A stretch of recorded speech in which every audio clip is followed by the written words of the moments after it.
Future homeowners and investors, we are here at Barangay San Vicente, Santa Maria, Bulacan, particularly dito sa Bella Vista Subdivision to feature this beautiful house and lot. Behind us is our Betina model unit.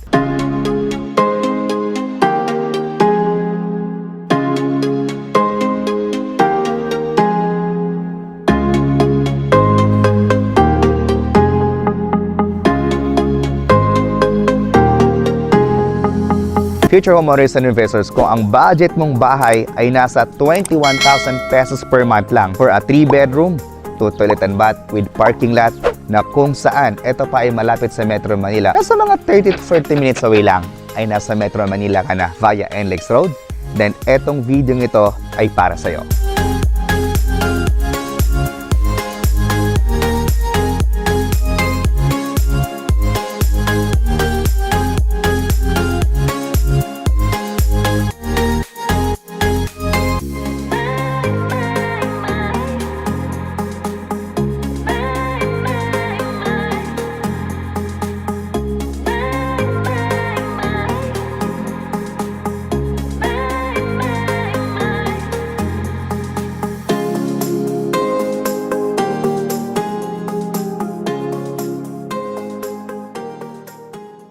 And this house, you can own this for as low as 21,000 pesos per month lang.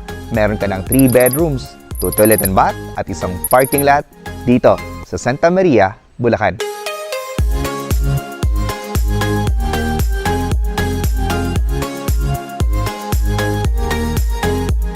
Dahil naghahanap kayo ng murang bahay na complete na, naka-tiles, naka-paint, partition, 3 bedrooms, 2 toilet and bath at malapit pa sa Metro Manila, then ibablog ulit natin itong ating Betina model unit dahil ang good news ay nag-open tayo dito sa phase 2 sa Bella Vista Subdivision.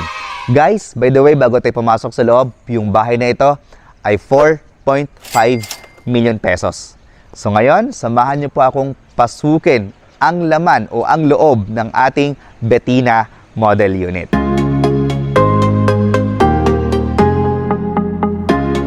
So for our Betina model unit, again, we have a minimum lot area of 80 square meter at ang kanyang floor area naman ay nasa 60 to 60 square meter. So again, this house has 3 bedrooms, 2 toilet and bath with parking lot and for as low as 21,000 pesos lang through Pag-ibig Financing. Kung gusto mo ng bank financing, o pwede rin mamaya sasabihin namin sa inyo yung buong detalye. Dito sa ating Betina model unit ay meron pa tayong maliit na space para sa ating mini garden. Sa ganon ay hindi masyadong mainit paglabas ninyo ng bahay. So dito naman sa ating parking lot, this parking lot ay no doubt kasyang-kasya dito up to 2-car garage.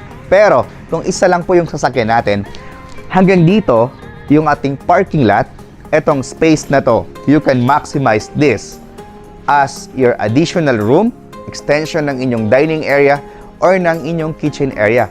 Or otherwise, keep it as it is para sa inyong garden. Katulad ng ginawa nila. Kasi meron pa naman din tayo ditong space na po pwede nating i-extend itong ating dining area o yung ating kitchen area sa side na to. Pasok tayo sa loob. Welcome, future homeowners and investors.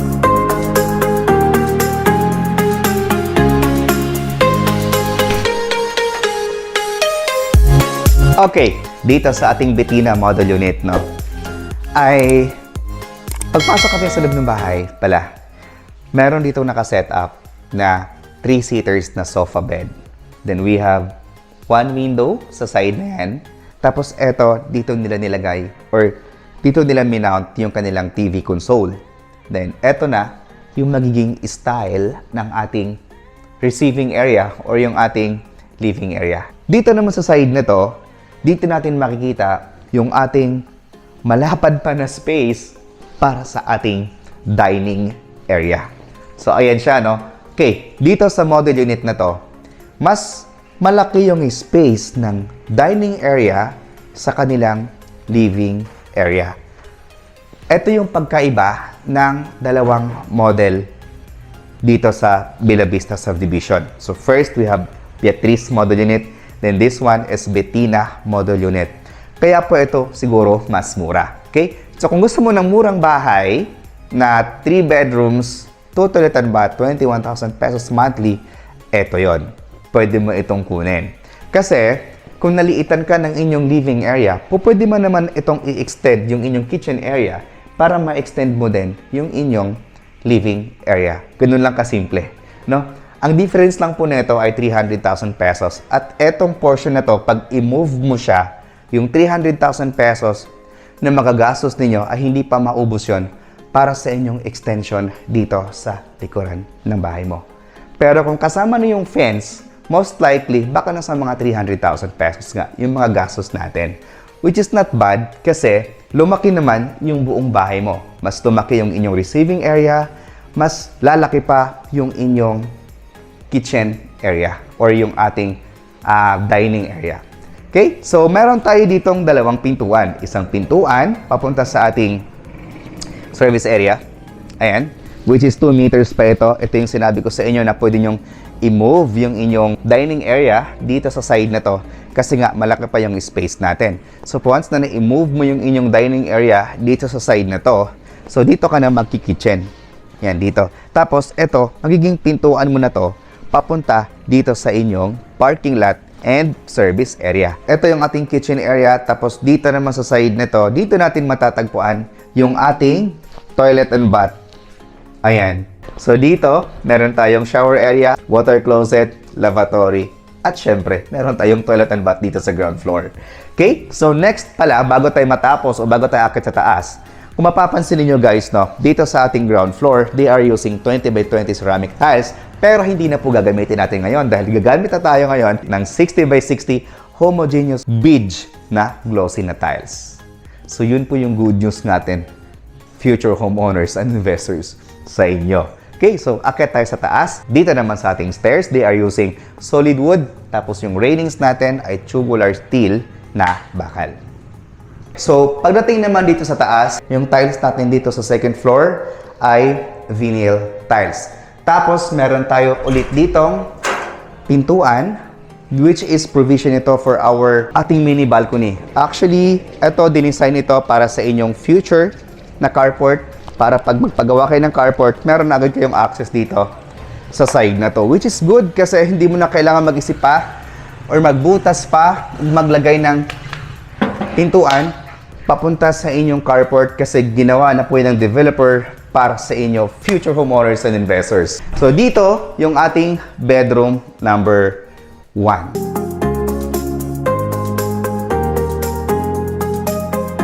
So dito sa ating bedroom number 1, kitang-kita nyo naman siguro mga future homeowners and investors na eto, naglagay sila ng isang single bed. Tapos meron tayong space pa dyan, dito. May space pa tayo dito. Pero, itong space na to, para yan pag maghiga, pagbangon mo, yan, diretso dito. Tapos, meron pa din tayong space dito. At andito naman yung ating mga space para sa inyong cabinet. So again, dito sa kanilang bedroom number 1, ipinakita sa inyo ng developer, yes, nakapaglagay kami dito ng single bed. Aside from single bed, nakapaglagay kami ng cabinet. At ito yung mga space na natitira for your bedroom number 1 na kung saan ang bahay na to ay 21,000 pesos per month lang.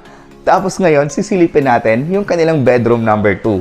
So dito naman sa kanilang bedroom number 2, eto siya.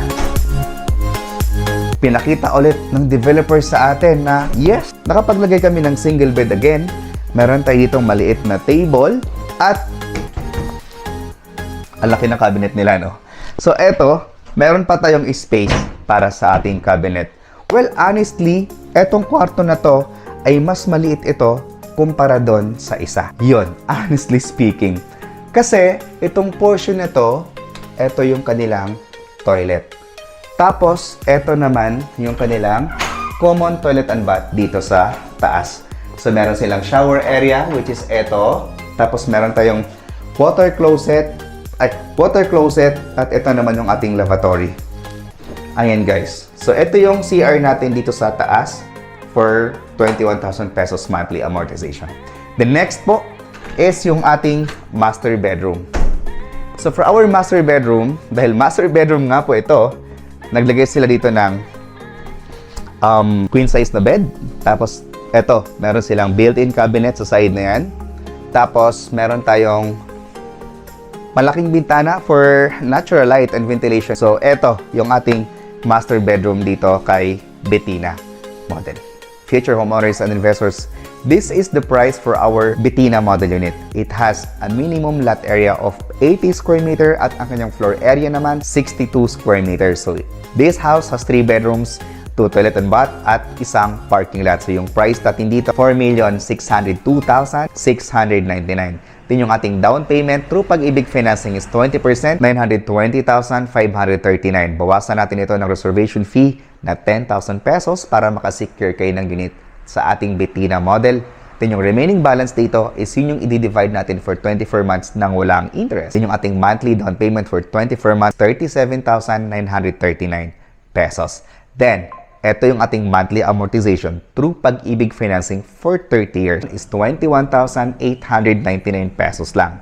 Yung required income para maka-avail tayo dito sa ating Bettina model unit is only 70,000 pesos. Pwedeng combined salary ng inyong asawa, ng inyong anak, or ng inyong magulang. As long as wala tayong in-avail before na housing loan through Pag-ibig at na-foreclose, ay pwede or possible na ma-approve pa din tayo through Pag-ibig Financing.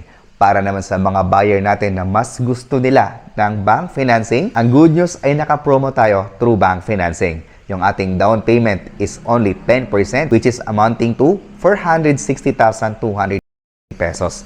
Bawasan natin ang reservation fee na 10,000 pesos at yung matitira doon is yun yung i-divide natin for 24 months without interest. Yung ating monthly down payment for 24 months is 18,761. Then, yung ating remaining balance na 90% is yun yung ilo-loan natin through bank financing. Then, ang good news ay meron tayong bangko dito na up to 30 years to pay yung kanilang monthly amortization. Walang iba kundi yung RCBC Bank. So, for 30 years, yung ating monthly amortization through bank financing is 27,559 pesos. Then, for 25 years, 29,277. Then, for 20 years, 32,115.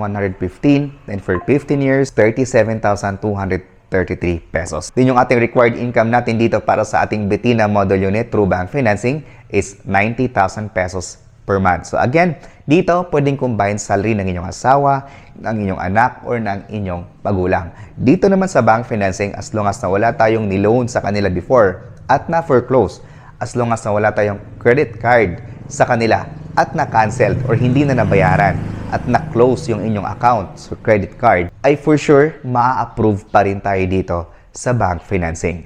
Para naman sa ating mga future homeowners and investors na nasa ibang bansa or immigrant na nasa ibang bansa o nag-renounce na ng kanilang Filipino citizenship at gustong kumuha ng bahay or dito sa Pilipinas, maaari ko po kayong tulungan. Paki-message po kami sa mga numero dyan na naka-flash sa inyong screen. For more details about this project, trippings and reservation, please dial this number na pa-flash namin sa screen. Thank you so much for watching. Again, this is Rog Camacho and God bless.